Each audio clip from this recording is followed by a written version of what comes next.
हे दृश्य आहे आपल्या किडनीच्या अगदी आतलं, जिथे जीवनाचे लय सतत सुरू असते. पहा, हे ब्लड वेसल्स कसे एखाद्या भव्य महामार्गासारखे पसरले आहेत. इथे प्रत्येक क्षणाला एक मोठी प्रक्रिया घडते. हे ब्लड जेव्हा या सूक्ष्म गाळण्यांमधून जातं तेव्हा तिथे फिल्ट्रेशन सुरू होतं. शरीराला नको असलेले घटक आणि कचरा वेगळा केला जातो. आता खरी जादू पहा.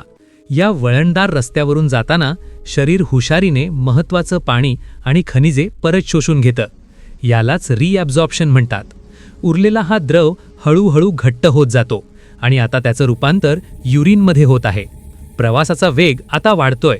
किडनीतून बाहेर पडून हे युरिन या युरेटरमधून वेगाने खाली सरकतंय.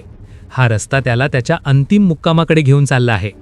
हा सगळा प्रवाह येऊन मिळतो आपल्या ब्लॅडरमध्ये. इथे हे सुरक्षितपणे साठवलं जातं, शरीराबाहेर पडण्याची वाट पाहत. निसर्गाची ही शुद्धीकरणाची यंत्रणा खरंच